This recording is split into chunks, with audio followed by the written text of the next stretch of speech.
and yeah, I'm honored to have been invited to provide some perspective as far as biomass valorization is concerned. The topic is quite broad, but I'll try to touch on a few issues, a few topics that I find relevant, and it would provide some departing point for us to more or less start focusing on biomass valorization, especially in Ghana and the world at large. So I would share my screen, if that is okay. Here we go.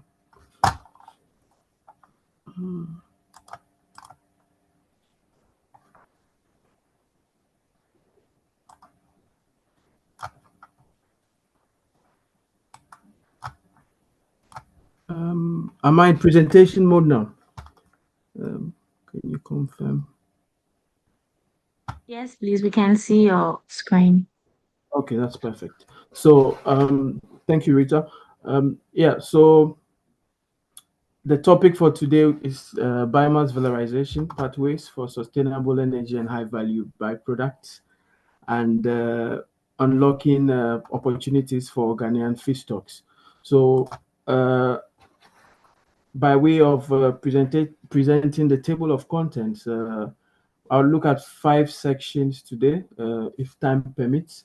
And the first would be to look at biomass types. Biomass, people mentioned biomass, but one would ask what exactly it contains. It's generally an umbrella term for a lot of things. So I would speak briefly about biomass types and some valorization technologies, and then look at some biopolymers of interest, pillars of sustainability, multi-product biorefinery case studies, and then finally would narrow down on some Ghanaian feedstocks with valorization potential.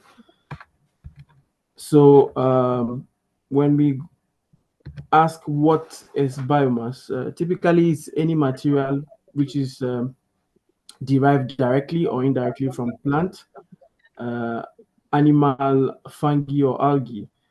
Biomass typically can be categorized into under a few umbrellas.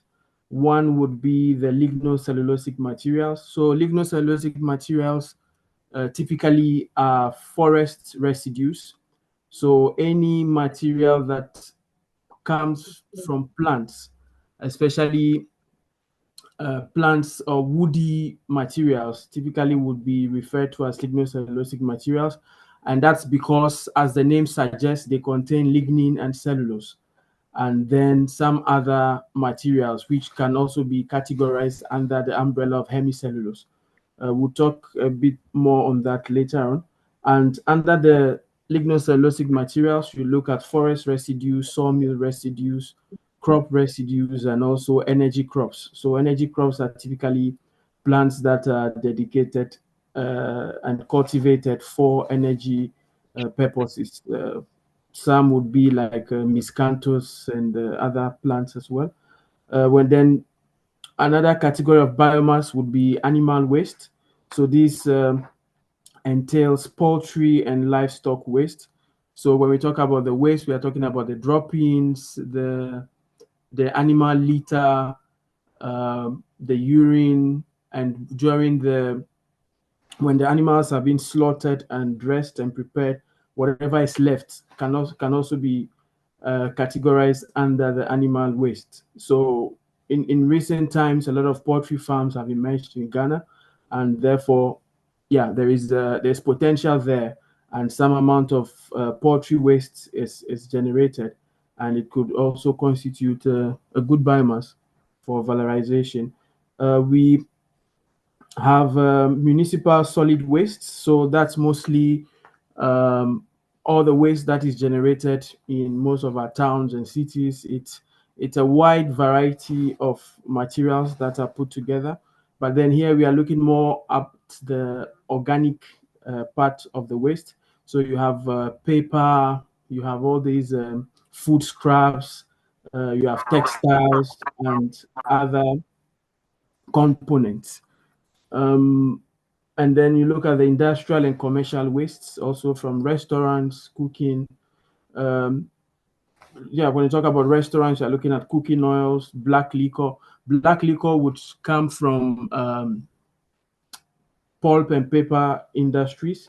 And then also we have certain wastes that would also come from the brewery industries. So you are looking at brewer spent grains, distillery dried grains, etc. All of those would come under industrial and commercial wastes. And then we have algae.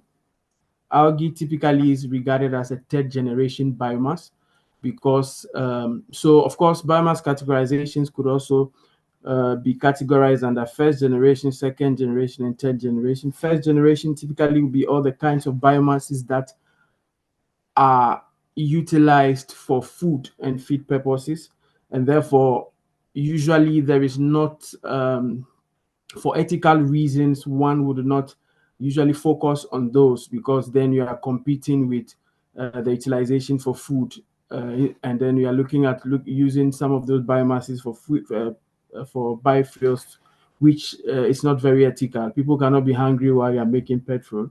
So yeah, so then the second generation typically would be the residues from industries that are not utilized for food. So then, of course, all the residues that have been mentioned so far are typically under the category of second generation biomasses.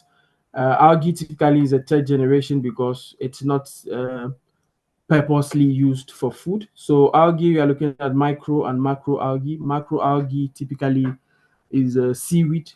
All the seaweed types will come under macroalgae, and then microalgae is more single cell organisms that are cultivated to generate biomass for valorization as well. And then we have the sewage sludge, typically all the wastewater streams that are emanating from most of the towns and cities, our drainage systems, etc., also contain a lot of COD.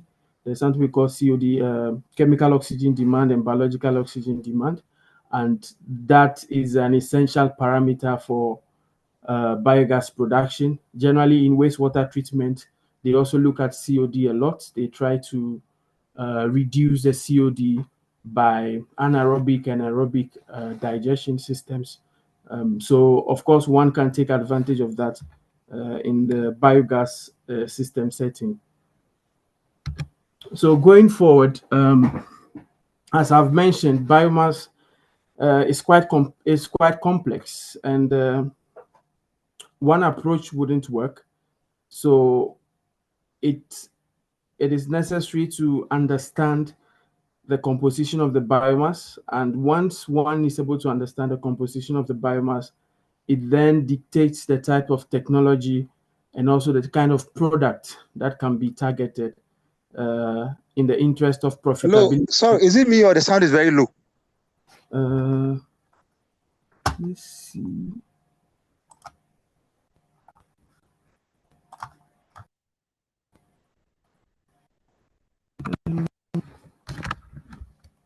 Okay, I'm very close to my microphone now. Is it low for everyone? No, it's okay here. Okay, okay. No, Probably. please. I think it's dog side, like Dr. Yu's side. It was okay.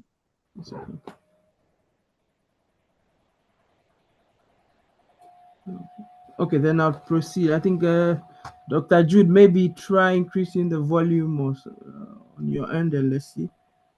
In the meantime, I'll proceed for the sake of time.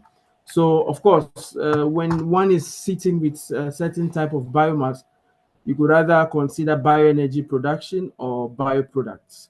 And as we have indicated, biomass typically comes from it's more an end result of linear economy systems where you take a certain raw material, you take out what you want, and you leave the rest. So all the waste that are generated then become biomass, and there's the potential to valorize them. So there are three ways. One can look at bioenergy, one can look at bioproducts, or just do nothing. And the do nothing scenario is what we are avoiding because typically it leads to a lot of environmental issues. And then it also leads to wastage, and there's a lot of potential that is locked up in such spaces. So going forward, we would want to target some of the biomasses that I've mentioned and try to understand their composition and chemistry, and then look at the potential for some of them. So when we take a lignocellulosic biomass, as I've mentioned, is mostly forest residues like plants and trees, anything that has a stem and branches typically has is made up of lignocellulosic components largely. Apart from the leaves, when you talk, the leaves of plants typically would have a bit of lignin, more extractives, proteins, pigments, etc. But when you look at the stem parts and the branches, they would contain a lot of lignocellulosic components, and they are very notorious for their recalcitrance. So the reason being that plants generally are not mobile like animals. When there is an adverse weather condition, we are able to run away, we are able to move around, but the plant has to stay there and endure the weather conditions. So nature has willed it that it fortifies their plant cell walls so that they are able to withstand all kinds of weather conditions and then thrive. Therefore, the lignocellulosic material is quite compact. You have the cellulose, which is the main component in there, and it's the main pillars of the material. And the cellulose, typically you'd have the amorphous and the crystalline part. The crystalline part is more structured. It's like bricks that are stacked together. And then you have the amorphous regions that are um, dispersed in between the crystalline matrix. And you have the lignin that serves as the cement to bind the material together. And then you also have the hemicellulose that is in there. The hemicellulose typically can be regarded as the weakest link in terms of um, the lignocellulosic biomass. So when you look at the lignocellulosic biomass, you are looking at agricultural wastes, mostly wheat straw, barley straw, corn stover, nut shells, also energy crops that I've mentioned, and also forest wastes, mostly hardwoods, softwoods, and leaves, etc. So the lignocellulosic materials would contain a lot more cellulose and then hemicellulose and a bit of lignin. That composition gives us an indication of how to valorize it. In at Selignis, we do a lot of analysis of several kinds of lignocellulosic biomasses. We have done at least 10,000 characterizations of all kinds of biomasses, and some of the characterizations that we carry are shown. Are shown on the right side of the screen. So we look out for all kinds of components in there to valorize. So with lignocellulosic biomasses, the approach to valorization typically is to try to unravel the lignocellulosic matrix. So you would want to separate the cellulose, the lignin, and then the hemicellulose. In most processes, the first point of attack is the hemicellulose because it's the weakest link. And also, when you attack the hemicellulose, you end up uh, unraveling the matrix, and there you can also remove cellulose and then the lignin, etc.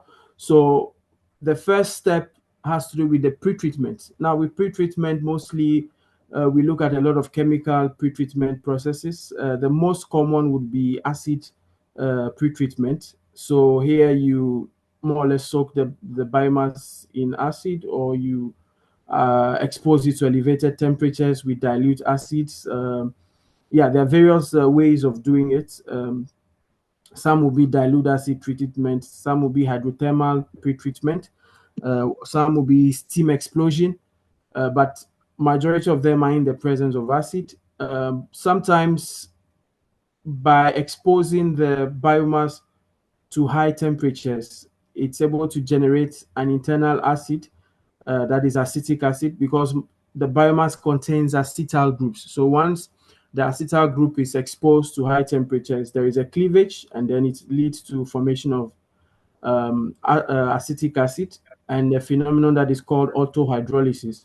We also have organosolv, where we use certain organic solvents to actually unravel the biomass.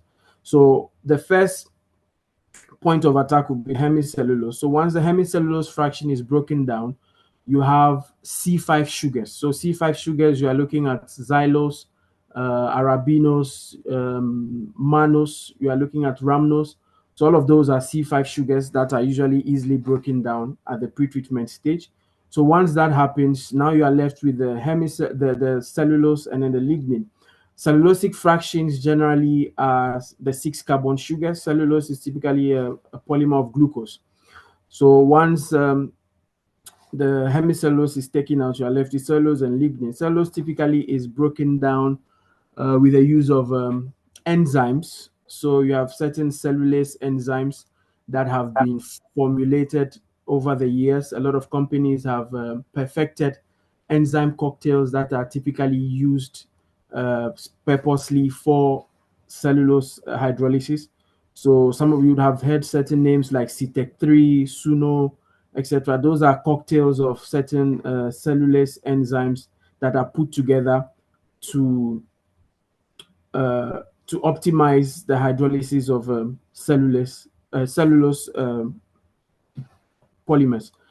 And then, so once that hydrolysis is done, you obtain C6 sugars. That is just a solution of glucose. And then the actual chemistry or bioconversion begins, because glucose is a platform material that can be converted to a lot of things. So when it comes to biochemical conversions, you are looking at fermentations to all kinds of alcohols. When you're looking at thermochemical conversions, you are looking at forming HMF, ketones, etc. And so with the lignin part, so once the cellulose part is also hydrolyzed, you are left with lignin. Lignin is also valorized. Generally, you have all these lignin polymers that come together to form lignin. So lignin generally has a lot of benzene rings. It's usually used for uh, packaging applications, also for coating applications. Because of the benzene rings, it's able to absorb certain UV wavelengths, and as a result, we are able to use it for certain skin protecting cosmetics lately. Yeah, so in that context, so once the biomass is unraveled, the opportunities are endless, because you can do a lot with it using various technologies. Namely, in recent times, we look a lot at fermentation technologies using microbes, mostly yeast, fungi, bacteria, to convert most of the sugars. So the sugars, the C5 and the C6 sugars, you can convert them to quite a lot of things. A lot of metabolic pathways have been developed lately that can convert these materials to all kinds of high value products. And in tandem, one can also obtain them in the polymeric form, like when you're targeting cellulose in its polymeric form, then you are looking at microfibrillated cellulose, which also has applications in packaging industries. Or you can look at xylans. So with the xylan is a polymer of xylose. I'll speak a bit on that later on. And then in the lignin, we are also looking at lignin polymers, looking at the p-coumaryl acids, the gallic acids, syringic acids, and the rest that are also used in all kinds of applications. So I'll just touch briefly on fermentation. Specifically looking at bioethanol fermentation. So once lignocellulosic materials are broken down to the monomeric sugars or fermentable sugars, the next line of action typically would be to look at bioconversion processes. One of them, or one of the common conversion technologies, would be bioethanol fermentation. So historically, it has been the most important alternative to road transport fuels. In the past, there have been instances where normal gasoline is mixed with ethanol to certain grades, up until probably 20% for engines, etc. In recent times, there's been a lot of technological advancements with regards to um, the modification of engine systems to be able to handle higher ethanol contents as well. And so the main sources of bioethanol production would be sugarcane bagasse, corn stover, and agave. Those are the second generation ethanol. For first generation ethanol, a lot of companies would have used corn and sugarcane juice in the past, especially in the US and Brazil, where they are very large plantations of this feedstock. So sometimes some of these are used, and also in certain systems they use what is referred to as a 1.5. So a part of it is 1G bioethanol, and then the rest is 2G. You put it together, they call it 1.5G. And as a result of various techno-economic analysis systems, it has been established that a minimum feedstock production scale of 2,000 tons of dry matter per day is required for economic feasibility. And the main driving factor for economic feasibility when it comes to bioethanol fermentations is the cost of feedstock, and which constitutes a good fraction of the cost of production of ethanol. So when you look at the bar chart there, you can see that the feedstock cost takes a bigger chunk of it. It entails a lot of gathering of the feedstock, densification, transportation, etc. Because in many cases, when you are collecting all of these things from certain farms and plantations, you are looking at covering a wide range, a wide area of land, where you have to pull all these feedstock together, transport them to the plant to be able to utilize it for the fermentation process. So in such a setting, the cost of feedstock becomes very significant. And other cost factors would be the pretreatment step, where what we are referring to as the pretreatment or conditioning, where we hydrolyze the material to constitute the fermentable sugars as well, and the cost of enzymes. So enzymes, of course, are biological catalysts that are produced under very specialized conditions. So then, of course, the cost is also a significant factor in the cost of ethanol production. So the main limitation with ethanol is the scale. So without a bigger scale, you cannot make money out of ethanol. And most of the companies that make money out of ethanol also rely on certain credits, or carbon credits, RINs credits, incentives that the government puts in place to actually encourage bio productions and bioeconomy and biofuel production, etc. In certain advanced countries, you have some of such incentives that are able to cause companies to break even or even make profits at least. So when you look at some of the ethanol plants around the world, you have Bengua, which is in the US, and it's so most of these companies have several plants in most of the various countries. I've just cited a few of them to highlight the feedstocks that they use, the production scales, and also the co-products that are generated. So, for example, with the Bengua plant in Kansas, they produce about 25 million gallons per year, gallons of ethanol per year, and looking at the capex of $400 million. That's a capital investment. Um, that was required to establish the plant, and the co-product typically is heat and electricity, typically coming from the fermentation, the anaerobic digestion of the stillage. So usually when you do a fermentation, you recover the ethanol, the stillage, which is mostly dead cells, organics, and proteins in there, is digested to generate biogas. Sometimes this biogas is supplemented with certain feedstock biomass fuels that are combusted in a CHP to generate heat and electricity, first to meet the energy demands of the plant, and then also the rest are exported to the grid or any absorption systems that exist. One of the other companies would be DuPont. The Poet is also Poet DSM is also a very well-known ethanol production company. Some of them would rely on corn. Others here I've only listed most of the 2G bioethanol production plants. So quite the biomasses that are applied typically is a wide range of biomass. Some would use grass as well. So grass contains a good amount of sugars that are fermented to also produce ethanol.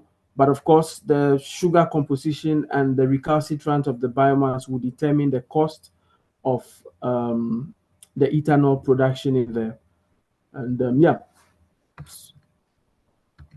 So going forward, we'll look at the animal and municipal and industrial waste together, because the composition typically it's similar. They contain a lot of sugars, a lot of fats, a lot of acids, volatile fatty acids, and other components. So these types of feedstocks are typically suitable for anaerobic digestion because of how they decompose very quickly. And most of these anaerobic microbes love these feedstocks because the fermentable sugars and the free fatty acids are readily available for conversion. So when we look at anaerobic digestion, typically there are certain parameters to look out for. Or if you want to see if a certain feedstock is suitable for anaerobic digestion, first you are looking at the biomethane potential. So the biomethane potential is typically how much biogas you can generate from it. So there are various tests that can be done to obtain those numbers.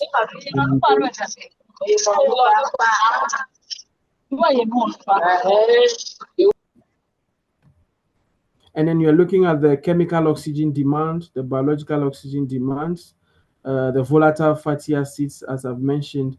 You're also looking at the volatile solids content, etc. So, and then in addition, you also look at the major and minor elemental composition, because the major and minor elemental composition sometimes would indicate if you need to do certain supplementations, because some metals are toxic to the anaerobes, and therefore you need to do some pre-treatment to make sure that the microbes are happy with the feedstock in order to maximize the biogas that is generated from the feedstock. So when it comes to anaerobic digestion, it's a highly scalable technology, and it can be it's replicable in a way. Most people would treat anaerobic digestion as a black box. It's more like you put something there, you add the inoculum, you get your biogas. But a lot goes into it than what meets the eye. So with regards to AD also, a lot of biomasses can be converted to biomethane or biogas, with the exception of woody biomass. As I've mentioned, they are very recalcitrant, and therefore the microbes cannot do much to them as nature would will it, because they are supposed to endure harsh conditions from both biological, anthropogenic, all kinds, and even from the weather, etc. And therefore, they are very recalcitrant. So with the feedstocks that I've mentioned, the animal and municipal waste and food waste, they have a lot of lipids, which are the fatty acids. And the lipids typically give high gas production, followed by proteins and sugars. And therefore, the food and animal waste generally are very good for anaerobic digestion. One thing that, as I mentioned, when you open the black box of the anaerobic digestion, you realize that the microbes need to be kept happy, because there are 4 stages of anaerobic digestion. We are looking at the hydrolysis, acetogenesis, acidogenesis, and then also the methanogenesis. And there are various classification of microbes that are able to do to carry out these 4 stages. So the hydrolytic enzymes would break everything down to monomers like amino acids and fermentable sugars. And then the acetogenesis is converting everything into acetic acids, into all kinds of acids. And then there's a microbe that takes everything from all the acids that are produced to acetic acid. And then there are microbes that take everything from the acetic acid stage up until methanol. So all these 4 classifications need to be kept happy. Sometimes you need to do balancing of nutrients, etc., to achieve that optimized condition.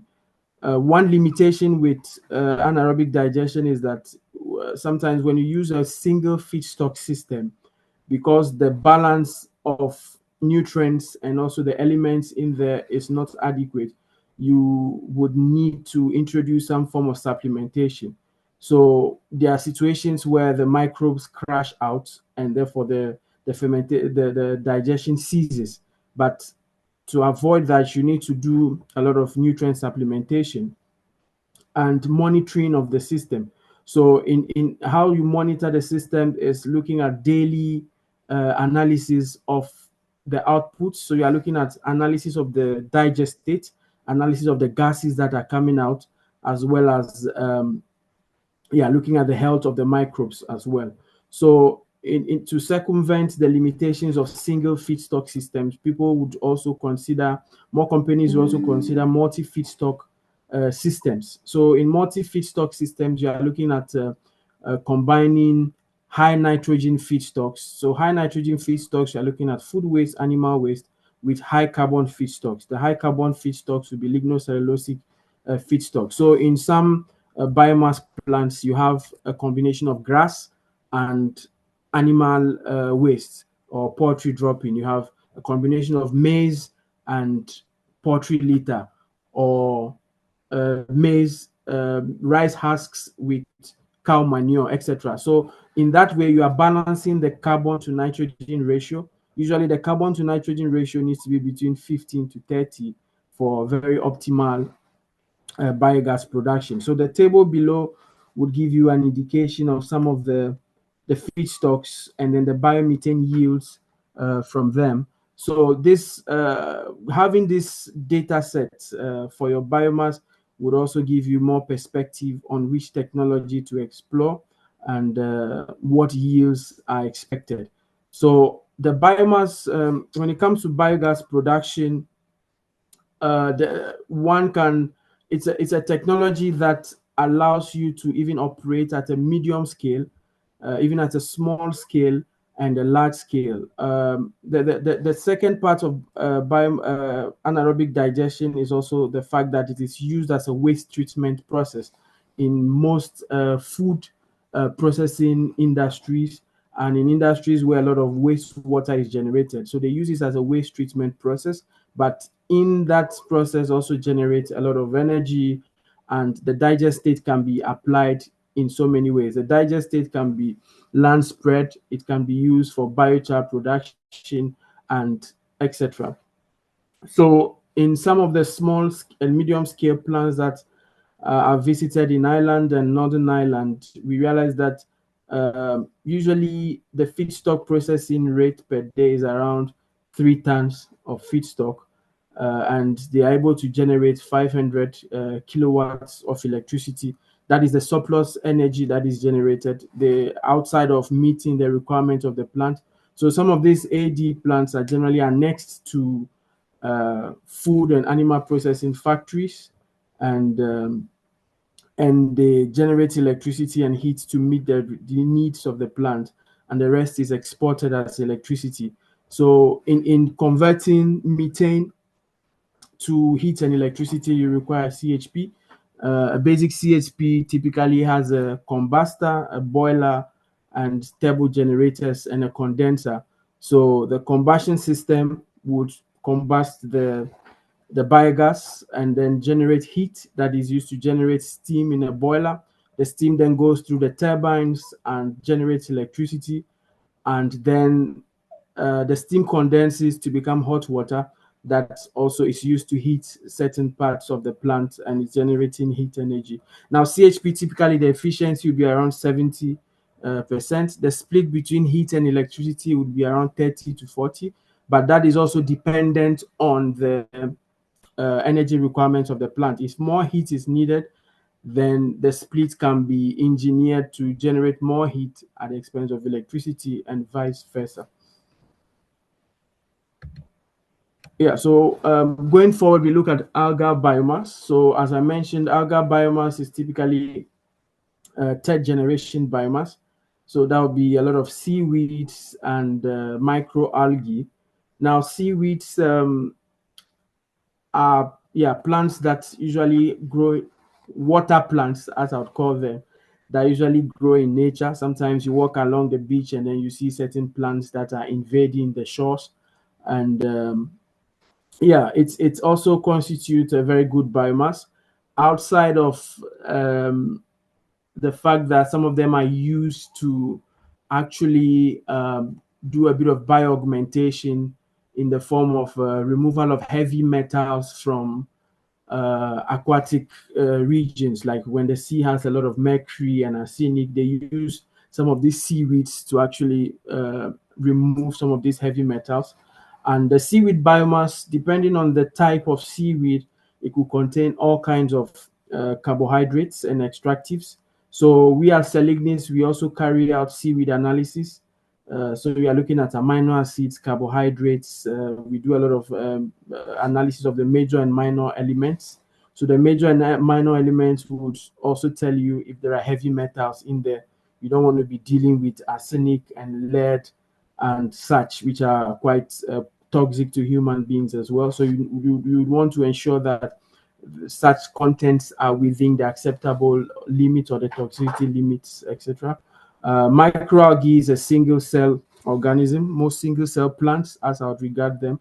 And what they do is they take carbon dioxide and in the process of photosynthesis produce carbohydrates and fatty acids. Microalgae typically are known for biodiesel production. So during the once they are cultivated, the harvesting is done, and because of they contain a lot of lipids, they can be used for biodiesel production through the transesterification route. So as I mentioned, so when you look at the microalgae, um, apart from biodiesel, you can also do fermentations because it contains a lot of carbohydrates. So once, also because this biomass does not contain lignin, it is easier to um, to hydrolyze. So here you can even skip the pretreatment step that is peculiar to lignocellulosic biomasses and go straight to hydrolysis of the polymers, the sugar, the polysaccharide content, and then you can ferment it to produce all kinds of biomasses. Also, they can be used for anaerobic digestion to produce biogas because it's less recalcitrant than any other biomasses, especially the lignocellulosic one. So using the fermentation route, there is a lot of materials that can be produced from microalgae. You are looking at acetic acid, butyric acid, ethanol, butanol, you can name it, because in most of these things they rely on platform uh, materials. So if you're able to bring the biomass to the level where you're able to obtain glucose, glucose is a fermentable sugar, so then you can get a lot of products from it. Or if you're able to bring the material to the point where you get syngas, so syngas mostly comes from pyrolysis, and then from there you can do gas fermentation to produce all kinds of materials as well. Or you can carry out uh, chemical catalysis to produce methanol and all kinds of materials. So there is immense potential for microalgae. The same can be said for macroalgae, which is seaweed. So depending on seaweed, the type of seaweed, we have the brown, green, and red seaweed. The brown seaweed typically are known for alginate. So if you have heard of alginate, typically it comes from the brown seaweed. In recent times, they produce alginate from fungi cultivation, but the most widely known production source of alginate is brown seaweed. I've done some work in the past with production of alginate from seaweed. In that process, we looked at valorizing the alginate together with fucoidan and laminarin, which are known as antioxidants and are used in industry as well. And when you look at green seaweed, we are looking at olvan. Olvan typically is a very jelly polysaccharide that behaves a lot like agar or pectin. So it's also used a lot in, and it absorbs a lot of moisture. So it's also used a lot in cosmetic, food, and pharmaceutical industry. When you're looking at red seaweed, you have agar, carrageenan, etc. in there, and also they find application mostly in cosmetic and textile industry. So the seaweed valorization process typically has to do with first of all, looking at removing bioactive components. Then you look at removal of the polysaccharides in their polymer state. So here, one does not aim to reduce the polymers to the monomeric form, but rather they are extracted in their polymeric form. So you are looking at all these diuretic solvents, you are looking at alkali treatments and organosoft treatments that are able to maintain the polymer nature, but rather solubilize them so that they can be extracted later on. And then the polymer can be down processed or purified for the various application as well. And here, because the material is also not too recalcitrant like you'd have in the lignocellulosic biomass, sometimes we are also able to obtain nanocrystal cellulose from here, mostly for packaging applications, etc. Yeah, one cannot talk about biomass energy or biofuels without touching on solid fuels, like which is the most primitive form of energy from biomass, which is mostly just combustion, all the combustion technologies that one would know. So direct burning, pyrolysis, gasification, carbonization, and other forms of burning that are carried out typically are to obtain energy from the biomass and also obtain certain products in the form of biochar, bio oils, syngas, etc. So when you're looking at the suitability of biomass for combustion, one of the main things to look at will be the ash content. We are looking at the calorific value, we are looking at the CHNS ratios. So when you are, in terms of the C to N ratios, you want to ensure that the oxygen to carbon and hydrogen to carbon ratios are less than 0.1. That means that it has a lot of carbon, and carbon generally contains the majority of the energy content of the biomass. And also in that way, you would also obtain a higher yield of biochar if you are burning, if you are paralyzing the biomass, which is why if you'd observe, you realize that most of the materials that are used for charcoal production is the woody parts of plants. You don't see people trying to burn leaves to get biochar. Rather, they look at they consider the woody part of the plant because it contains a high amount of carbon as well. So with and also that means that it has a higher energy production. Now, in when it comes to solid fuels, you'd want to also take a few parameters into consideration, which first of all is how clean the biomass is, especially when it comes to relying on solid fuels for energy and electricity production. So there are certain plants out there that actually use solid fuels for energy production. Certain plants, especially in Finland and Poland, where they have massive forest resource, they are able to use some of these lignocellulosic feedstocks for energy production. So they have all these fluidized bed combustion systems that are able to burn the wood, and then the energy is used to generate steam to in a CHP process to generate heat and electricity. So one way of increasing the energy density mostly is densification. So you are looking at pelletizing. Pelletizing also helps with biomass transport, especially when you're looking at when you're considering very limited space as far as boiler, the combustor size is concerned. Pelletizing then gives you a higher energy density. You don't have to shovel a lot of sawdust or wood shavings or wood chips in there, but rather if you introduce the densified pellets, then you have higher energy as well. And sometimes, because in order to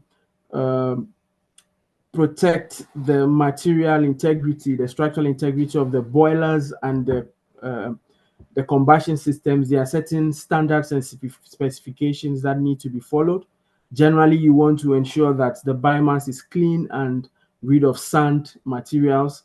You also want to understand the ash melting behavior of the ash that comes out of the feedstock. So the less the ash, the better, because usually if you'd observe, sometimes when you burn certain types of uh, wood, in those days when we use coal pots, when you finish cooking your food, you realize that there is a lot of ash that is deposited in there, and the ash generally also acts as a limitation to the heat transfer in there. And sometimes the ash melting behavior at certain temperatures, ash would melt.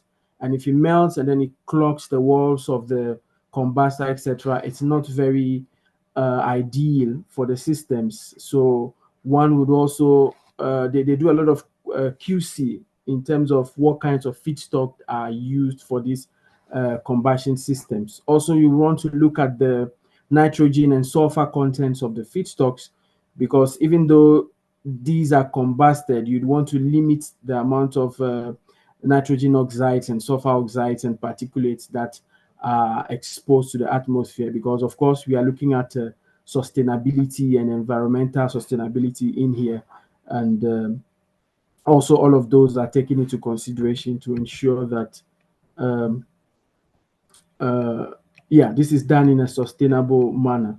So, of course, when you are talking about these solid biofuels, there are certain considerations when you want to establish a CHP. You also want to ensure that the plant has access to the grid, and then it has access to heating systems or the heating channels like heating homes, etc. So in some plants that are located close to communities, you have all these pipelines that circulate hot water to the homes. Because once the heat is generated, it needs to go somewhere. You need to use it, otherwise it's dissipated. And also the same for electricity. So, of course, the location of the plant is very important, and also the cost of transportation. So, you want to situate some of these plants very close to communities that require or demand some of this energy sources. So, when you look at biomass CHP plants, there's quite a few in Finland, in the UK, and in Poland. Some of them generate as from 160 megawatts of electricity up until 720 megawatts of energy. And this energy is split between electricity and heat, depending on the design of the system, design of the turbines and the splits and the condensers, etc. When I looked at so I did a bit of literature study, and I looked at the energy production plants that exist in Ghana, and it's from what we understand, a lot of them rely on hydro, natural gas, solar, and yeah, a lot of most of them rely on natural gas and hydro. But when you look at biomass energy, not a lot of such exists. So one can see that there is room for some of these plants to be established in Ghana to meet the energy demands of um, of our communities, etc. Especially with some of these CHP systems that are quite straightforward. Um, Yeah, so going forward, the list of biofuels and liquid biofuels and gas biofuels from biomass is endless. I just took the liberty to name a few here. So we are looking at methanol, which is typically obtained from the catalytic conversion of syngas. Now, syngas, of course, will be obtained from the combustion of biomass in the absence of oxygen. So you generate carbon monoxide and hydrogen, which is used in all kinds of fermentation, and also can be used for methanol production. When we talk about green hydrogen, there's a lot of um, attention towards green hydrogen lately, simply because one can convert. Uh, it's also regarded as an electricity storage system where you can convert electrical energy into hydrogen by certain electrolytic processes.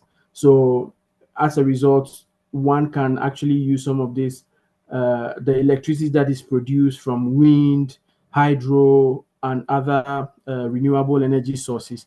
This energy can then be converted to an energy that can be stored, which is the hydrogen, and also can be used in engines and transport, etc.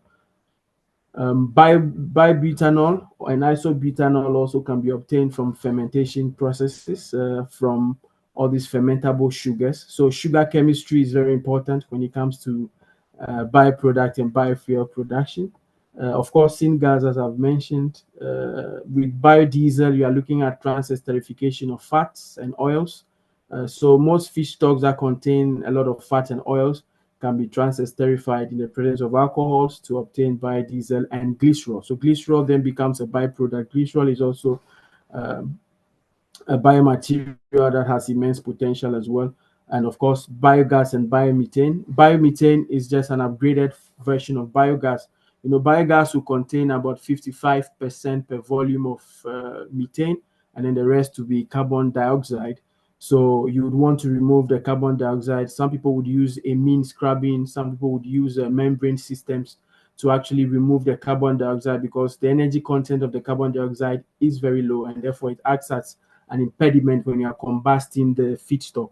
And also this way, you're also achieving some form of carbon capture and storage. So in terms of, for the sake of time, I'll quickly go through this polymers. I've spoken about a few of them. So when you look at alginate, alginate is obtained from brown seaweed, and it's made up of glucuronic and mannuronic acid units in that are combined together. So it's more like a bipolymer. So repeating units of glucuronic and mannuronic units, and it's able to form gels in the presence of cations like sodium, calcium. So you have all these calcium arginate, sodium arginate. So what happens is when you mix it with water and introduce calcium, it cross-links and forms very strong gels. I used this for enzyme immobilization in my PhD studies, and yeah, it's a very interesting polymer. Recent applications include wound dressing, aerogels, hydrogels. We did some work with trying to produce leather from them, because they have they have this resilience and flexibility. And yeah, it's still a lot of work in progress for the use of this to replace certain fossil-based materials. Another polymer would be pectin. Usually, pectin is part of the hemicellulosic contents of plants, usually made up of a galacturonic backbone with mannose, rhamnose, and galactose side chains, depending on the type of pectin. And usually, some of the notable feedstocks from which you can obtain pectin will be sugar beet, apple, pomace, and citrus. And yeah, pectin would also form gels in the presence of salts and sugars and certain temperature conditions as well. So if you have consumed a fruit jam, uh, chances are you've actually interacted with pectin to a certain extent. And recent applications of pectin are related to anti-inflammatory and cancer treatment formulations. So it's also one of the polymers that has immense potential. Uh, Here in my company, we are experts when it comes to xylan. We've done a lot of work with xylan. Xylan is one of the main polymers in hardwoods, straws, and grass. And it has a xylose backbone and arabinose and glucuronic acid side chains. So because it's also a sugar molecule that contains a lot of OH groups, it has immense potential for modification. So you can actually remove the OH groups and then attach any functional group you want to it to actually confer certain desirable properties onto the polymer. So we've done some work where we were able to make the material hydrophobic and photocurable for paint and coating applications. We've also done some work where we looked at improving the emulsification and film forming properties of the material to actually apply them in cosmetics applications. So we were trying to replace certain components in body lotions and creams with xylene, which was quite successful. Also, the oligosaccharide um, contents of these polymers are also applied as prebiotics. With cellulose, of course, cellulose is a recalcitrant polymer in itself, and therefore that recalcitrant can actually be taken advantage of for utilization as reinforcement, barrier films, and adhesives. The bottom line, the bottleneck there is how to extract the material in the state where it is recalcitrant. So, of course, there are certain organosolv systems and certain bleaching processes that are carried out to actually obtain the cellulose, the crystalline part of the cellulose, where they remove the amorphous regions and obtain the cellulose in its polymeric form and apply it in all those applications. Other high value items from biomass would be rubisco, olvan, starch, chitosan, lignin, as I've spoken about. I've mentioned fucoid and laminarin, uh, polyphenols. So polyphenols are all these bioactive ingredients that are found in plants. You're also looking at flavonoids. Sometimes all these things that are sweet smelling and nice, all these food flavors, etc., are also obtained from flavonoids and etc. So, of course, there is all these polymers can be applied in biomedical applications, aerospace, composite materials. But of course, the bottleneck has to do with performance limitation. Some of these polymers are not 100% effective when you compare them with the fossil-based components. And therefore, there is also room to improve these polymers to actually successfully replace the fossil-based materials with this. And that is where the innovation and development is required. And of course, with the several years of R&D in the bioprocess systems, most of these polymers are gaining good grounds and efficiency when it comes to replacing the fossil-based materials. So in terms of course, I've spoken a lot about the potential of all these feedstocks, but one would also want to explore these feedstocks in a sustainable manner. So when you look at sustainability, you are looking at three pillars, which is techno-economic sustainability, environmental sustainability, and social sustainability. Economic sustainability is quite straightforward.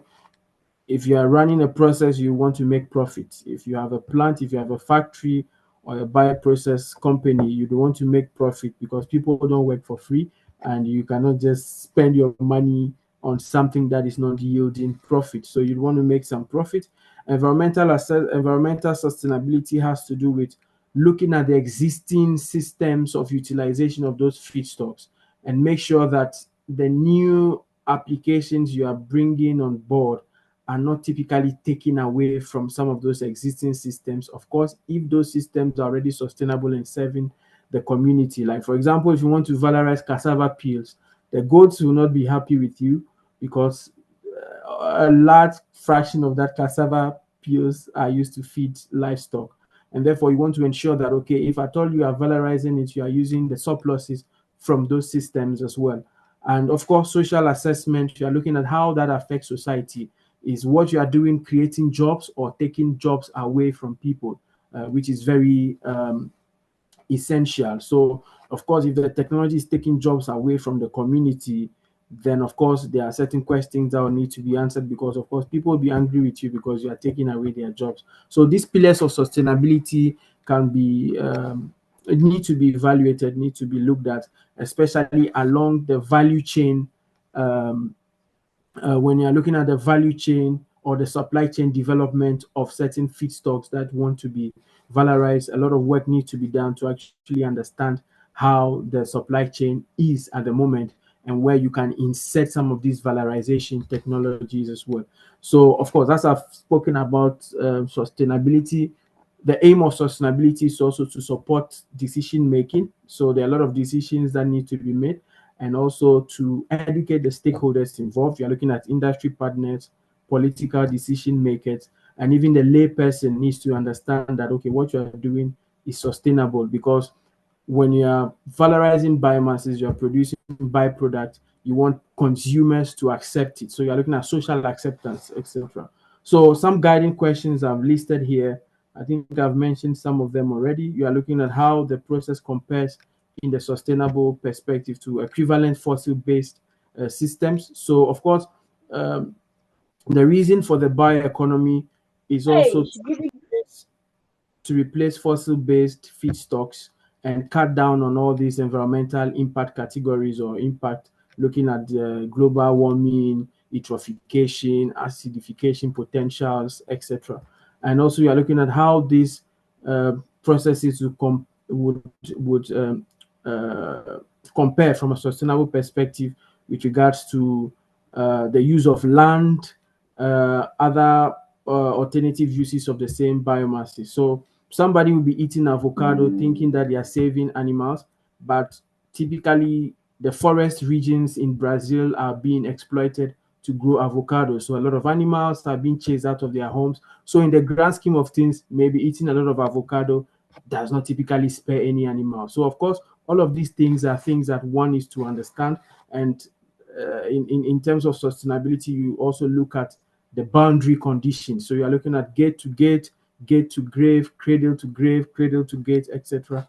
It's a whole science in its own, and I would encourage you to read it if you are interested, especially in the bioeconomy settings. So when we come to the bioeconomy or valorization of biomasses, typically, as we have understood from the composition, you realize that biomasses contains all kinds of things, and it makes sense to first of all identify what components are in the majority, what components can generate high value, and what components can be extracted with ease or with difficulty, etc., to be able to ascertain how to valorize that biomass.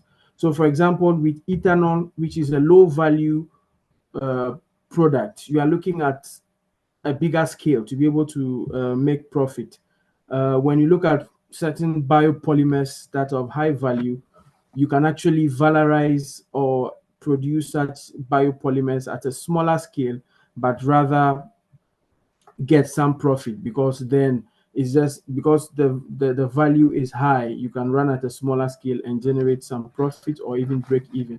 So all of these things need to be taken into consideration. So in this graph you can actually see how value and scale correlate. You realize that when it comes to low value products, you need higher scale to be able to make profit. When you look at high value products, you can run at a mid scale or low scale to actually make profits as well.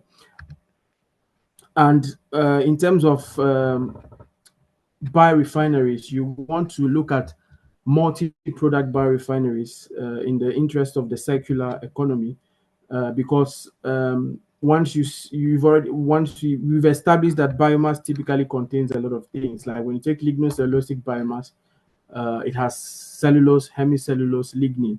So if you want to valorize only the cellulose, what else? What then do you do with the lignin?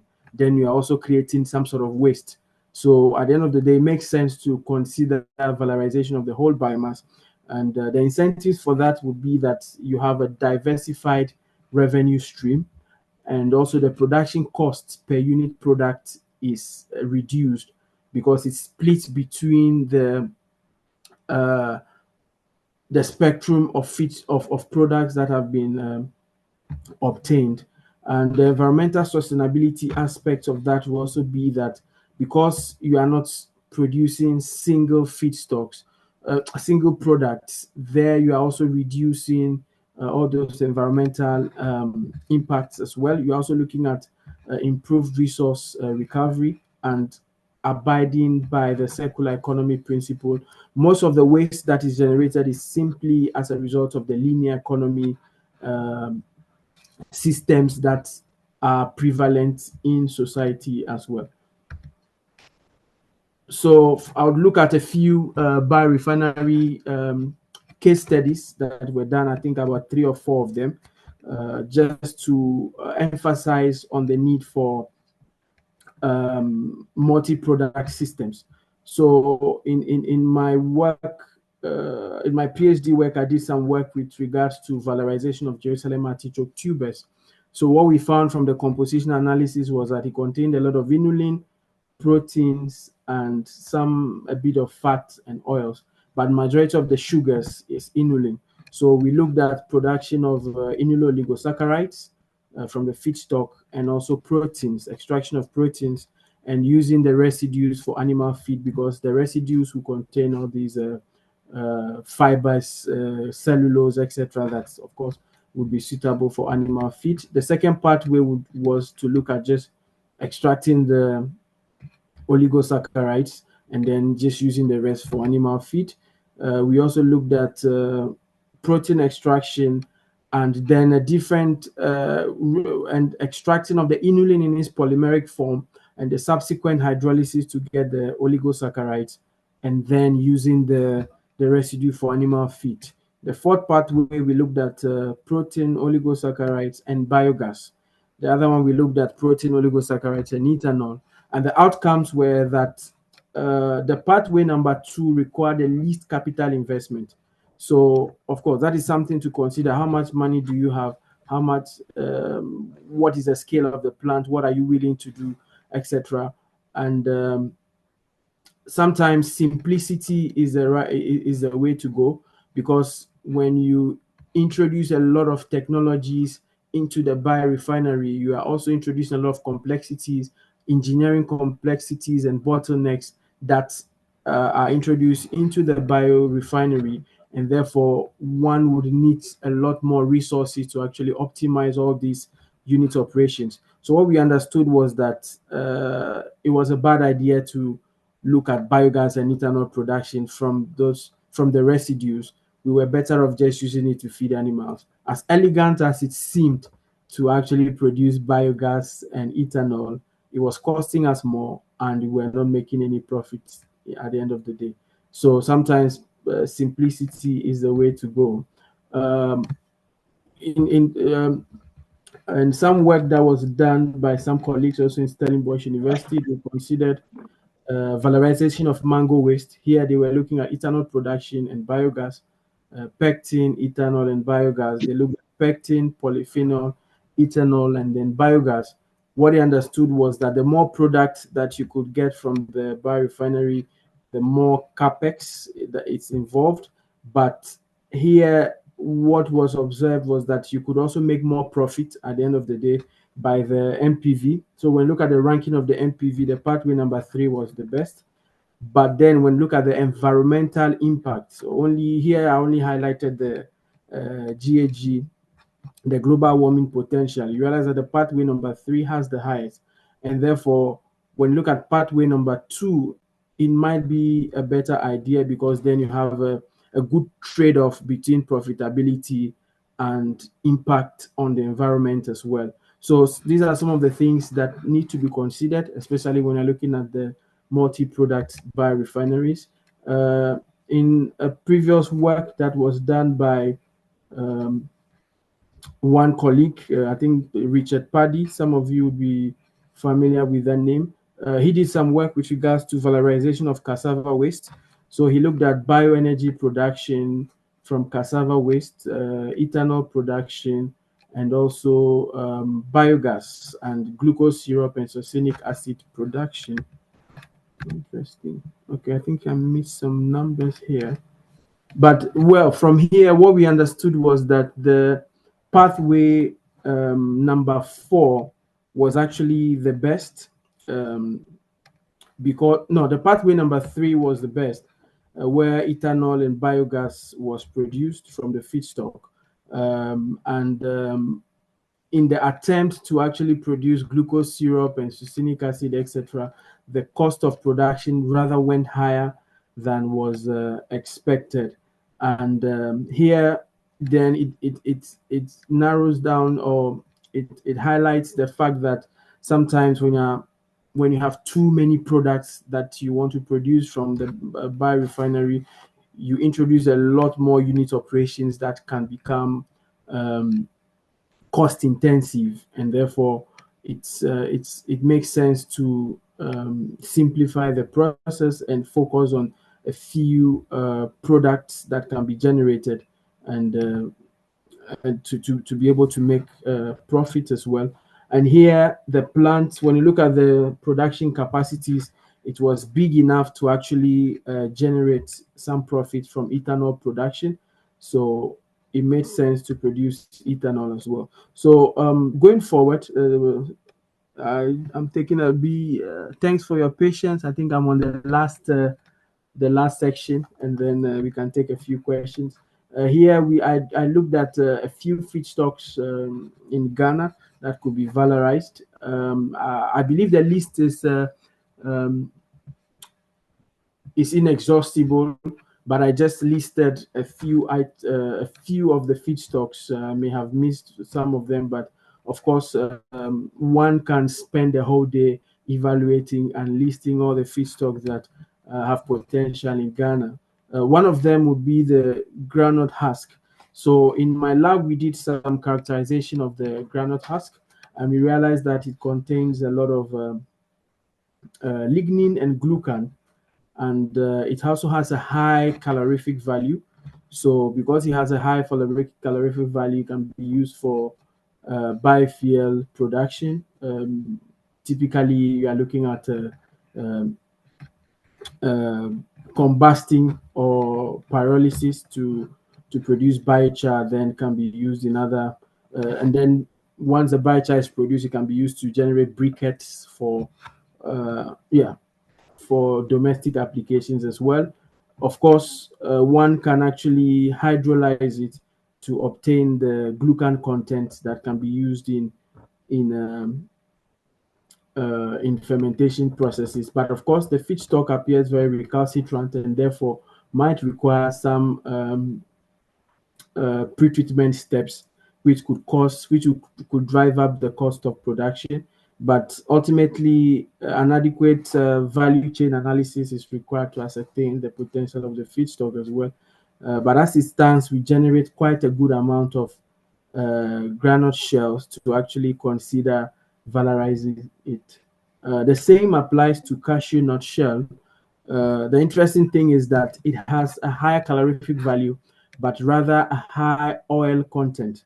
So there's something we call the cashew nut shell liquid, which is usually a lot of oils. So some of these oils can typically be extracted and valorized for biodiesel production, or some of the bioactive components can also be uh, extracted as well. But yeah, it looks like we generate quite a number of a good amount of cashew nut shells to actually consider valorizing it.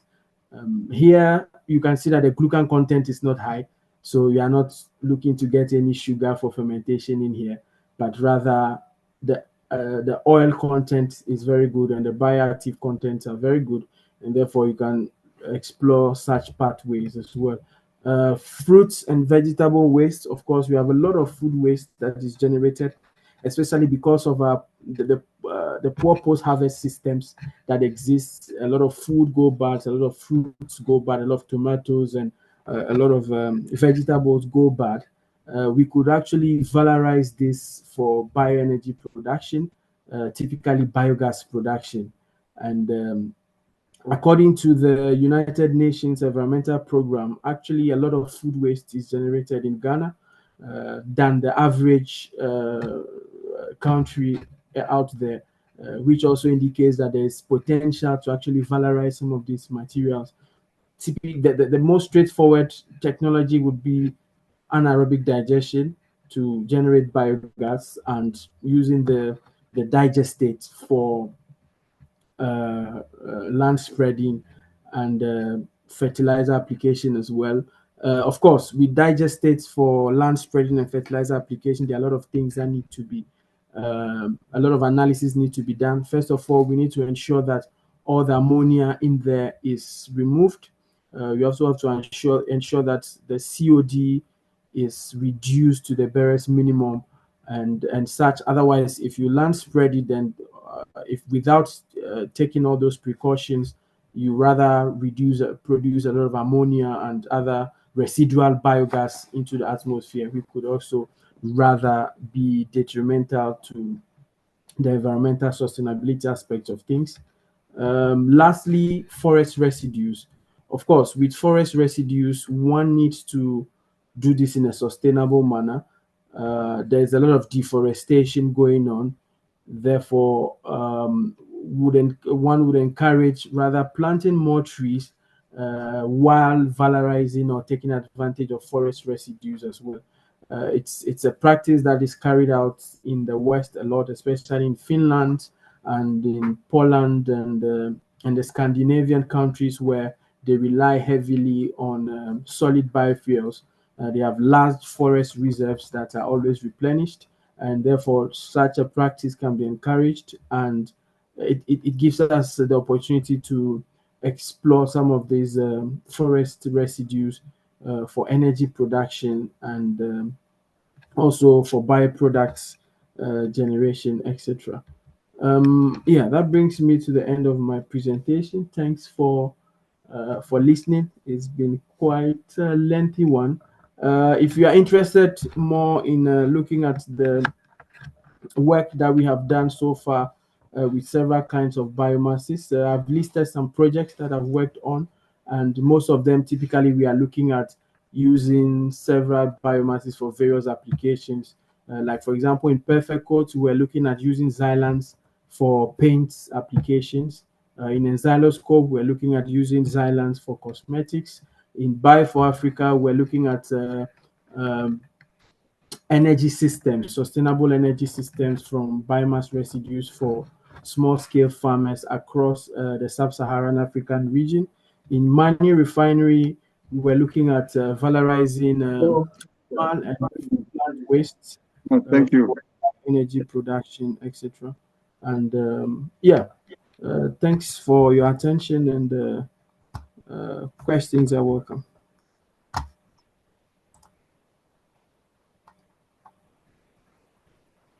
Okay, Dr. Bedzo, thank you so much. That was such a dense session. Um, a lot of information right from the beginning, the various classes of biomass, the first generation, second generation, third, the various conversion methods we can use and the steps to take in doing that. Thank you so much. At this point, I thank the audience also for staying till now, and we would open the floor for questions. I think I'll set the ball rolling by asking the first question. Dr. Bejo, please, you spoke about the pillars of sustainability, and I just want to know, in your own opinion, what is the best way we can sequence that? Assuming I had a project, which one should I set as my target first? Should I start with the environmental, and then once I'm done with that, I come and do my techno-economic, or it should be like a feedback loop that I use one information from one assessment in the other?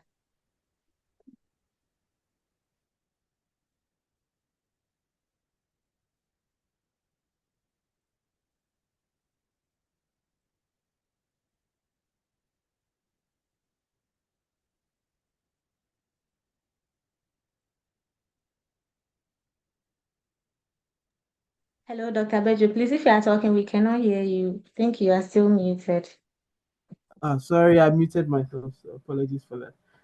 Yeah, for me, I think the most common approach would be to look at the techno-economic assessment first of all, see if there is any incentive in there at all, and then look at the environmental impact and then the social in that order. Generally, I think that's how it's usually carried out.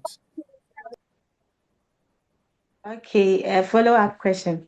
How well though do you think that you're able to represent a process? Assuming I've not yet built my plant yet, I'm just now in the design stage and I want to do a social assessment.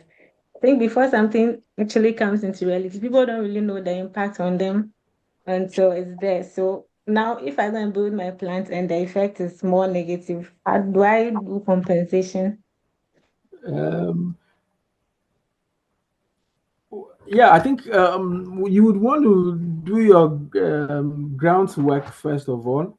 Of course, there could be a lot of mitigation strategies depending on the plant that you've established. Maybe, for example, if you go and establish a cassava plant somewhere that the people are not happy that you are taking all their cassava, one can look at diversifications. One can look at provision of incentives to the farmers to grow more plants, more cassava. So there are a lot of factors that would be taken into consideration when it comes to social acceptance. But in recent times, it makes sense to actually explore all these pillars, make sure you tick majority of the boxes before going forward.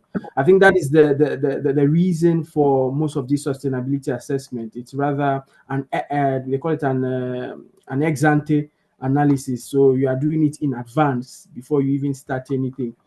Yeah, and also with regards to the environmental assessment aspects, the problem here generally is that not a lot of data is available in most of these uh, LCA softwares in terms of the African context. So you'd be using third degree data, a lot of oversimplified data and generalized data sets to be able to have a fair idea of how things will look at. But sometimes it helps to also do some form of data collection on your own to ask around, explore, try to know the community where you want to set up the plant, explore the value chain significantly and the supply chain as well. Because, yeah, of course, when you look at maybe mango waste, it looks very lucrative to try to do something with it. But what you need to also understand is that this thing is seasonal. So maybe in 4 months of the year you have mango waste. What do you do with the rest of the year? So then you're also looking at diversification. What other feedstocks can you use? Will you shut down the plant for the rest of the 6 months? No. So a lot of considerations need to be taken into a lot need to be done to be able to fully um, maximize all these pillars of sustainability and make sure you're in good standing before building plants. Okay, Of thank course, you very much. that's outside of all, the engineering aspects of things as well. Because of course, when you're trying to build a plant, a lot of engineering is going on. That is not that is just science based. You're looking at trying to design the boiler, the pumps, the distillation systems, etc. So of course, a lot of work goes into that, but also the environmental and social aspects are quite important as well. Okay, thank you very much. All right. And please, if anybody has a question, you can go ahead now. Okay, thank you, Oscar, for such a nice presentation. So one of the stuff that drew my attention was when you said something like, is it granite shells? Mhm. So I think my first question is, what will you call a competent characterization of the raw material? Like how many things must we do? I'm guessing at least maybe first mate, ultimate, but what else? So Yeah. how do we know that we've characterized it enough to, I don't know all the different things that can be produced from it? Okay. Yeah. So thanks, Dr. Jude.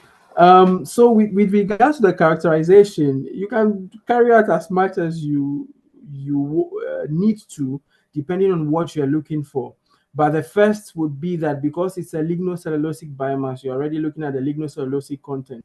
So what sugars are in there, the amount of lignin, the extractives. So and yeah, so then you're also looking into the extractives. So in the extractives, you're looking at all these polyphenolic contents, what kinds of polyphenols are in there. And you then look at, as you mentioned, the proximate and ultimate analysis, looking at the CHNS composition, looking at the volatile matter, fixed carbon, especially when you are looking at biochar production. Generally, fixed carbon and volatile matter is quite important. So it depends on the type of application that you are looking to apply this feedstock to, or the granule shells to, it will then lead you to try to explore more in terms of characterization. So for example, if you're looking at thermal applications and you're looking at all the combustion properties, all from ash melting values to heating values to CHNS to proximate analysis and such. If you're looking at trying to deconstruct the biomass and valorize the component, then you're looking at the compositional analysis from all the way from starch, sugars, lignin, glucan, etc. as well. And yeah, I think with such all those three categorizations of analysis, it gives you a fair idea whether to even start doing something with it or not. What do you think should lead? Should we come and impose a final product on it, or we should let the characteristics of the raw material lead us? I think the characteristics should lead, because sometimes if you try to impose a certain product from it, you limit your options, and in sometimes tunnel vision might not always be the way to go. But once you look at the whole characterization of it, it gives you an understanding of, okay, what is possible. Okay, for example, if you're trying to valorize lignin, so in maybe if you are targeting lignin, you realize that before you get to the lignin, you'd have to remove a lot of the hemicellulosic fraction and also expose the cellulose. So instead of only going for lignin, why not look at ways of also getting value from the cellulose and the hemicellulose fraction? That way, then it gives you a more holistic view of the biomass. And in that way, also, you are looking at the characteristics of the various components and which one is easier to recover and which one is more difficult or recalcitrant to valorize. So in most cases, the hemicellulose fraction is easier to remove. So if you look at a biomass where the hemicellulose fraction is high, like, okay, you have a lot of xylan, you have a lot of arabinos, you have a lot of pectin, it's easy to remove those, and then you focus on the cellulose and lignin later on. Yeah. So maybe my next question will be, what would be a good book or reference material for how to approach characterizations of different biomass? Typically, I can't remember any off the top of my head. Maybe I would share a link if. Oh, that's fine. That's good for me.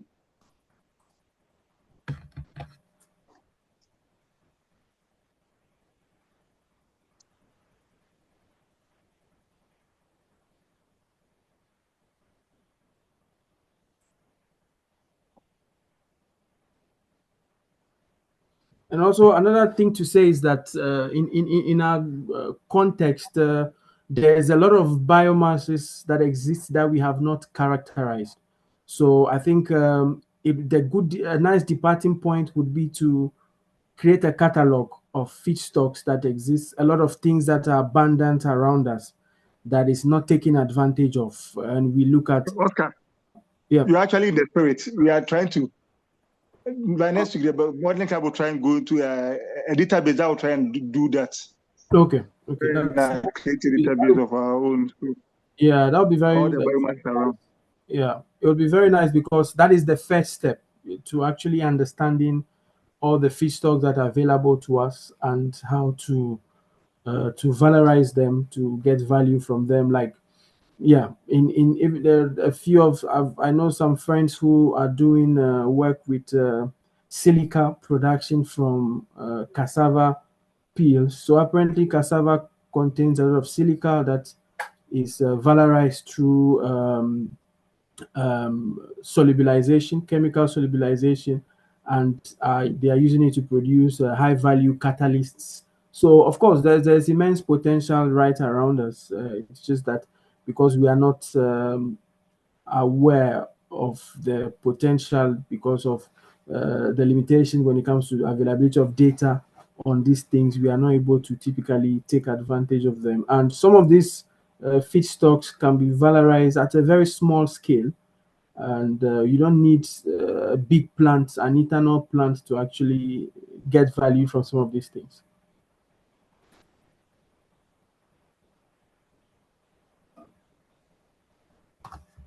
Okay, thank you very much, Dr. Oscar. Please, does anyone else have a question? Yeah, I have a question. So, I want to ask, are students who want to make a real impact in the bioenergy and the wider renewable energy sector, what skills, knowledge areas, or experience should we be focusing on right now? Like, Okay, thanks a lot. I think the first would be to try to understand um, the feedstocks that exist and also the valorization technologies that exist. So in recent times, outside of all these thermal conversion processes like pyrolysis, gasification, etc., these technologies typically are somewhat primitive and can be replicated uh, at a very small scale. Like recently, we're doing some work in a Bio for Africa project where they were constructing certain kilns for pyrolysis. So one would need to explore some of these technologies and also look at understanding the science behind fermentation processes, anaerobic digestion processes. Those are the pillars of all this bioprocessing, and out and yeah, from there you begin to have a full glare to piece the various pieces together to have a bigger picture of what exactly you would want to achieve, or where there is a room for innovation and some novelty as far as the bioeconomy is concerned. thanks. All right, thank you. Any more questions? Yes, please. Um, Dr. Oscar, please, thank you for your submission, and then I really enjoyed the webinar. So my question is, biomass valorization. I see to be a bit of let's say a challenging aspect because we are dealing with biomass, and most of the submission there's a lot of I think biological processes there. So in your PhD or doing your work, what were some of the challenges you faced so that we as students we could also learn from it? Should we try to venture into this um, area? Thank you.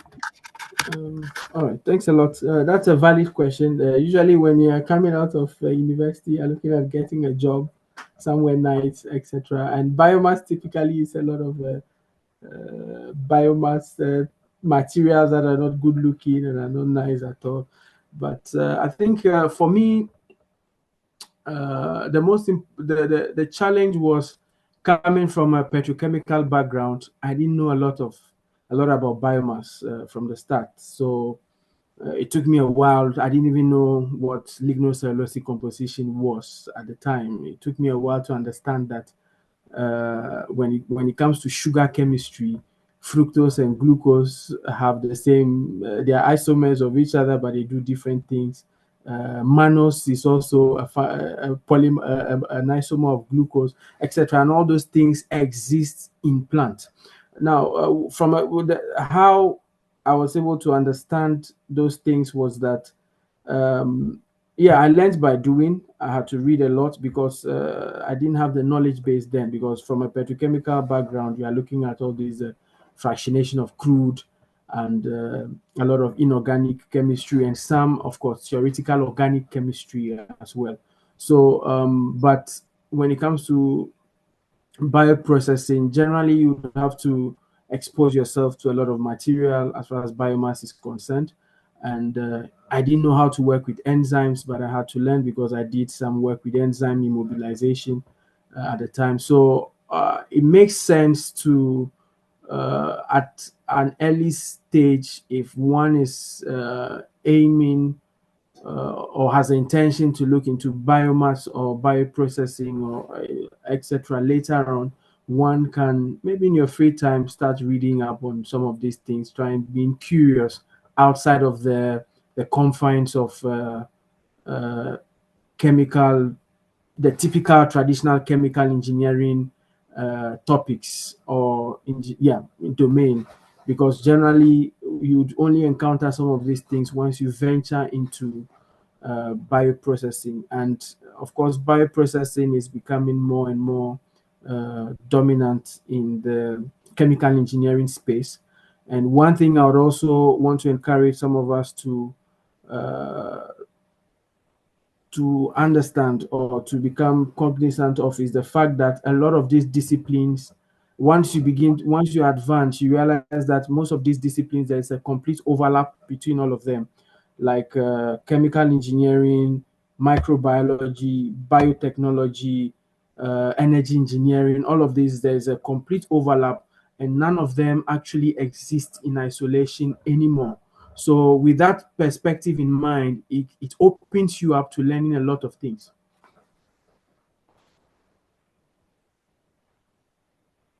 Okay. Please, has your question be answered? All right. So, Doc, please, there's a question in the chat session. The question is, would the valorization of multiple feedstock, a combination of Yes, aquatic please. biomass? And then I want to do a follow up.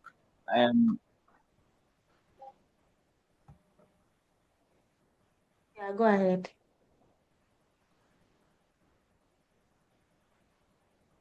Hello, Elvis. Go ahead with your follow-up question.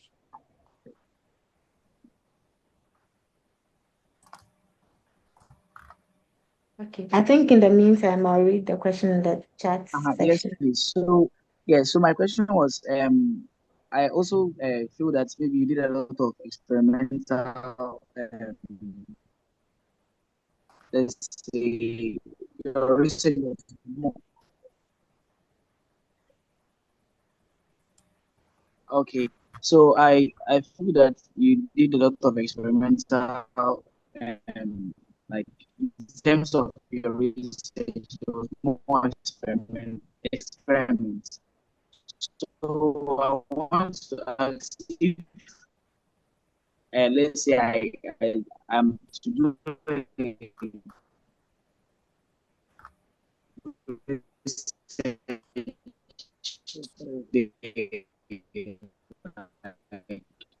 with the same thing.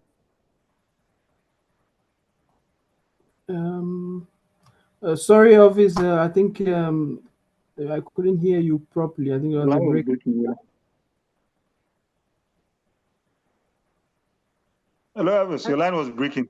Yeah, so I was saying that apart from experimental in your, let's say, your PhD, did you use any apps or any simulation softwares that helped you, or optimization softwares that helped you in, let's say, your work? And if you didn't, and maybe later on you found them, could you share with us, so that if someone or some of the students here, we want to go into that path, will be a bit easier, because with computer apps or simulations, sometimes it makes the whole process a little bit less cumbersome.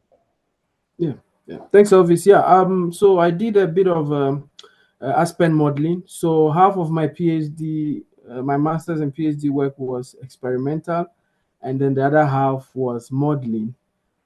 So of course, I generated experimental data, and with supplementation, with literature data, a lot of rules of thumb, engineering principles, etc.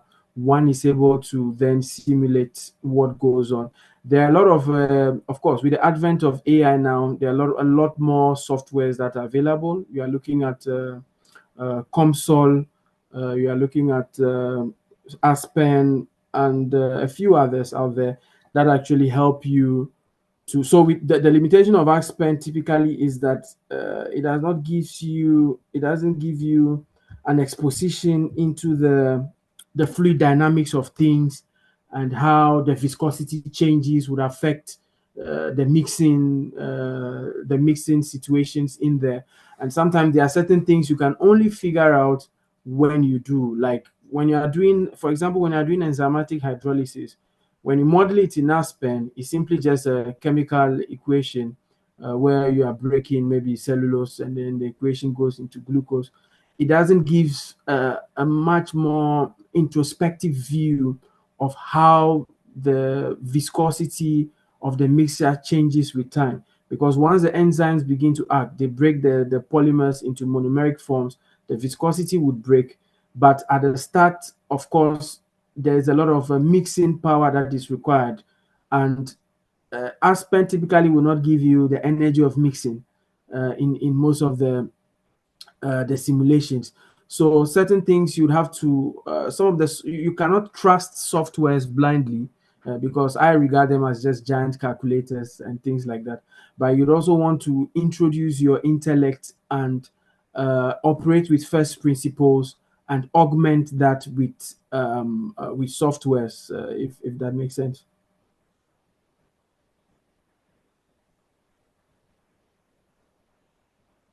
Okay. Thank you, Doc. Elvis, I hope your question has been answered now. Yeah, okay. Right. All right. So the question in the chat is would the valorization of multiple feedstock, a combination of aquatic biomass and agro waste, for example, be more efficient than that of single feedstock of one kind? So it depends on. Thanks for that question. It depends on the nature of the technology that is applied. So, for example, a lot of factors will need to be considered. So, one is to be the availability of the feedstock, the recalcitrance of the feedstock, and the when you look at the composition of the properties of the feedstock, what are the similarities and what are the differences? So, in terms of when I'm looking at anaerobic digestion, monodigestion systems typically are not encouraged because sometimes the nutrient ratios and the carbon to N ratios are off. So when you look at using animal waste or food waste solely for anaerobic digestion, sometimes you have instances where the nitrogen content is too high, so you are producing some ammonia or NO2 in addition to the biogas. So the contents are high, or some sulfur, etc. So in order to circumvent that, then you can combine that type of waste with grass or some sort of feedstock that also is readily available, but the composition is such that it contains a lot of carbon. So if it contains a lot of carbon, then it balances the nitrogen in there, and then your microbes are happy. There's optimal production.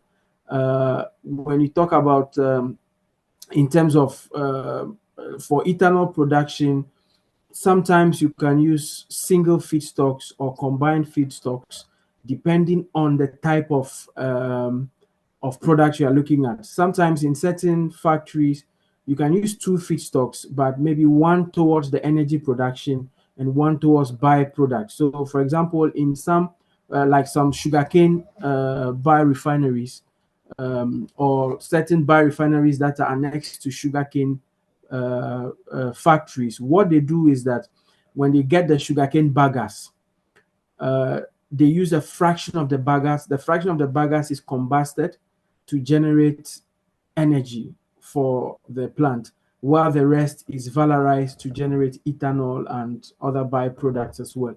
So it's not a one size fits all, but it could be quite specific to the various scenario or the type of valorization that is being done. And once one is able to carry out a much more introspective sustainability assessment, you're able to understand which feedstocks are available to you, how you can combine them. For example, if you are looking at valorizing fruit waste, yeah, certain fruits are seasonal. So maybe at certain times of the year, you're valorizing a certain specific type of fruit, but later on, at the other second half of the year, you're valorizing maybe a certain type of fruit or vegetable that is similar, or the valorization pathway is so similar to what you're already doing. So you don't have to do a lot of changes as far as your process configuration is concerned, but then you are still generating products out there.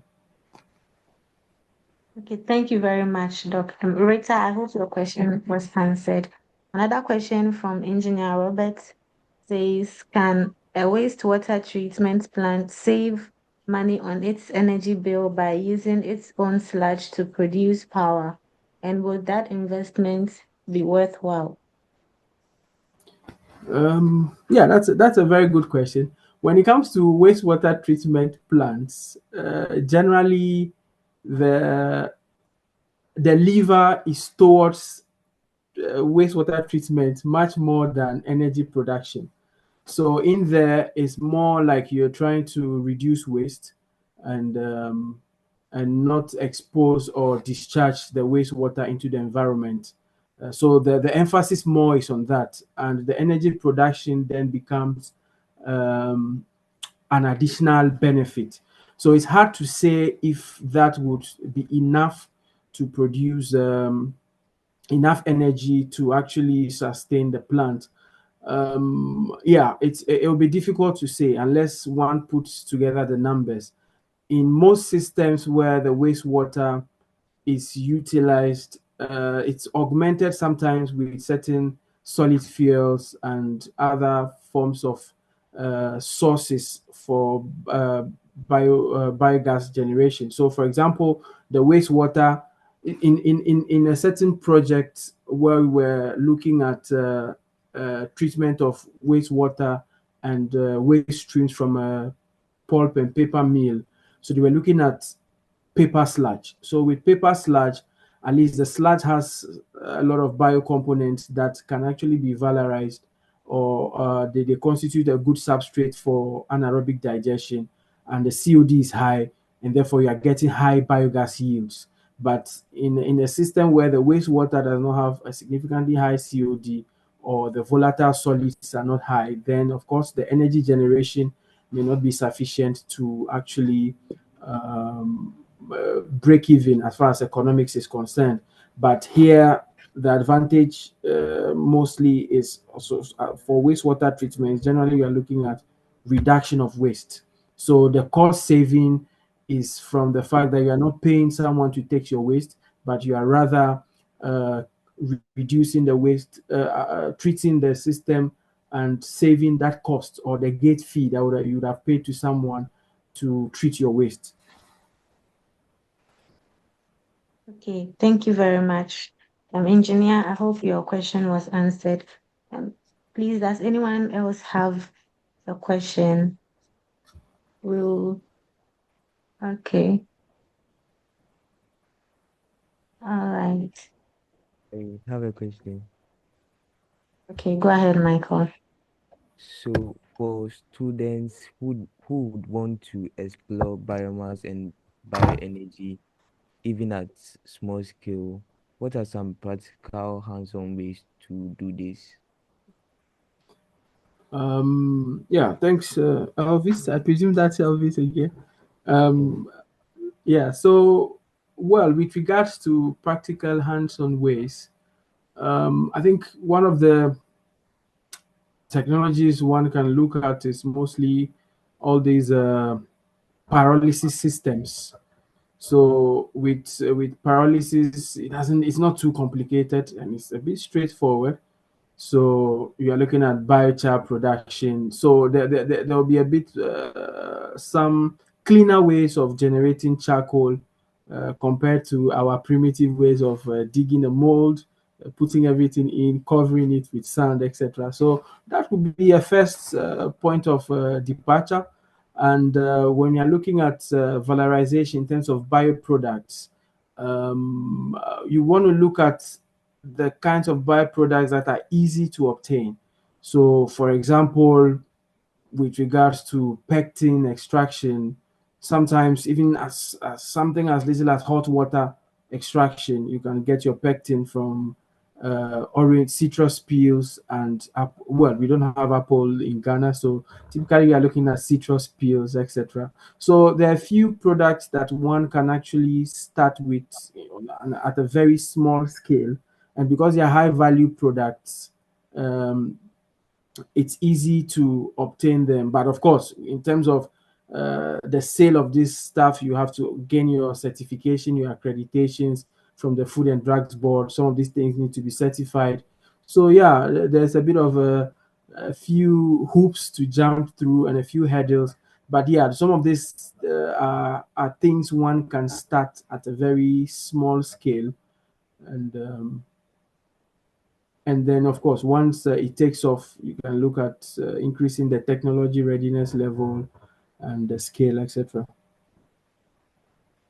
Okay, thank you, Doc. Michael, I hope your question was answered. Doc, please. Yes.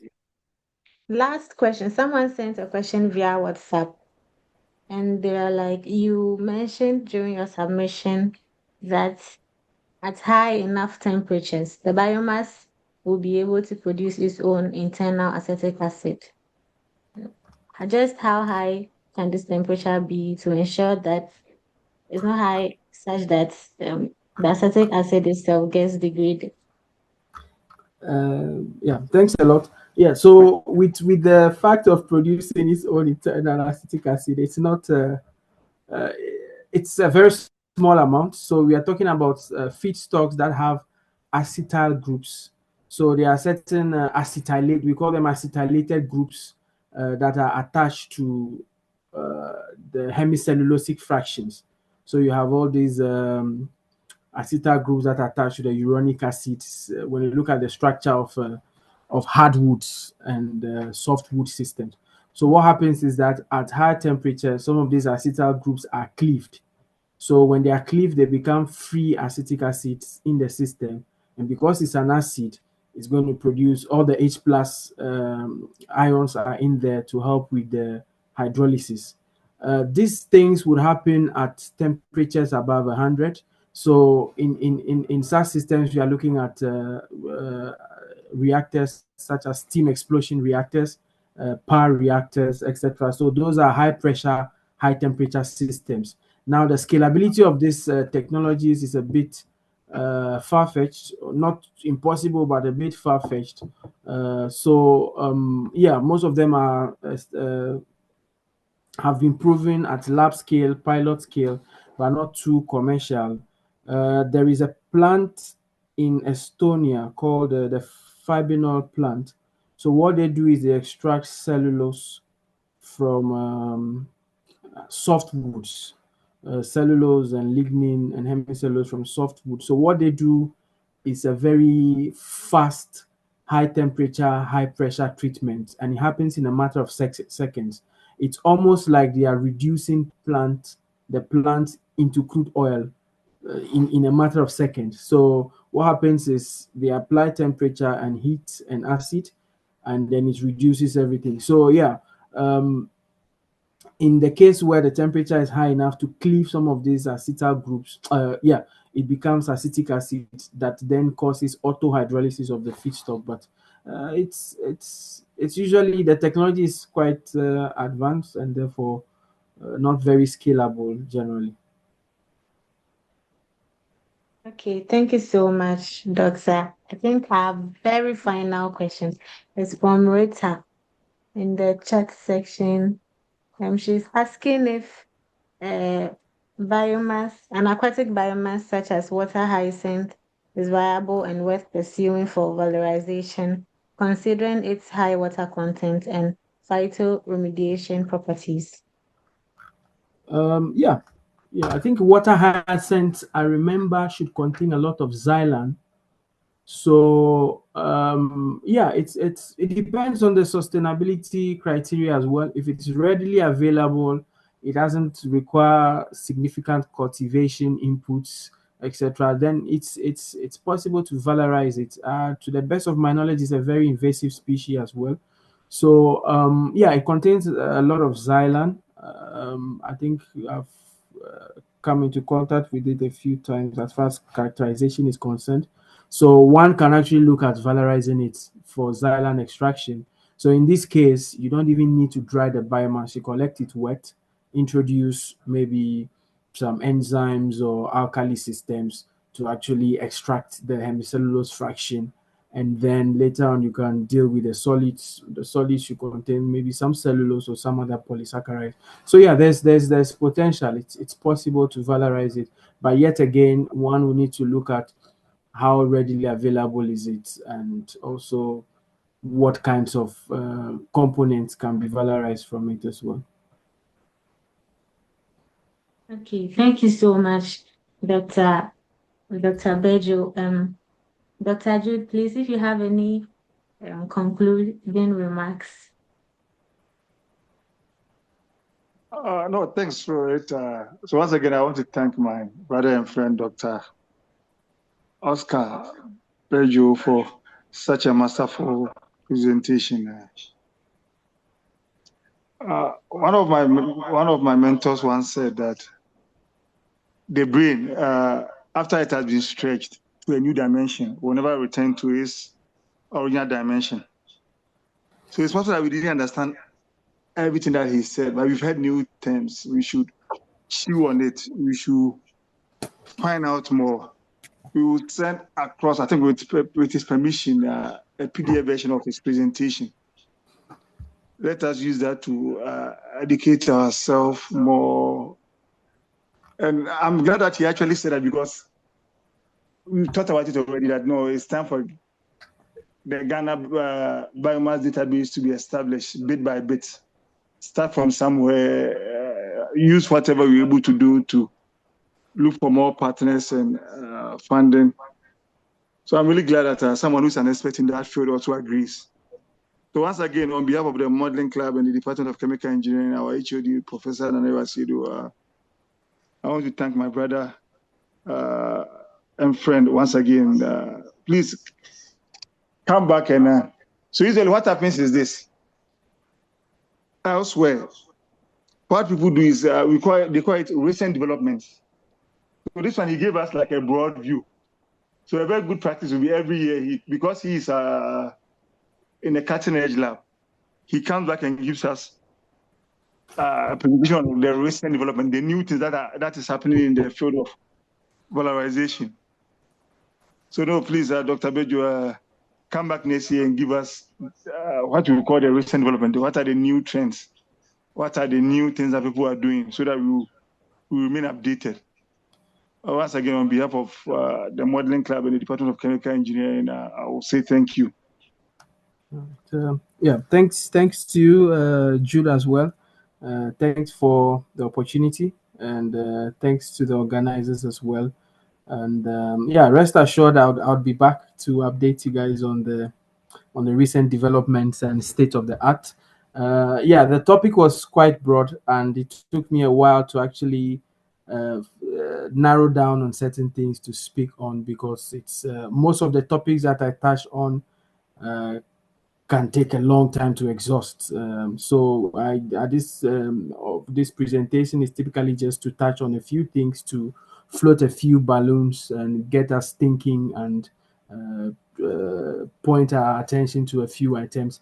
But of course, it's imperative that we are familiar with the recent technologies and what is going on out there, and what other countries and economies are focusing on, to be able to also be more up to date and be competitive as far as the bioeconomy is concerned. And thanks a lot once again for the opportunity. I appreciate it. Okay, thank you so much. Thank you. We look forward to seeing you again or hearing from you again. And Like, I want to thank each and every one of our audience for your time. God richly bless all of us and see us through the night. Thank you to Dr. Bedzo once again. God bless you. God bless you too. And thanks to everyone.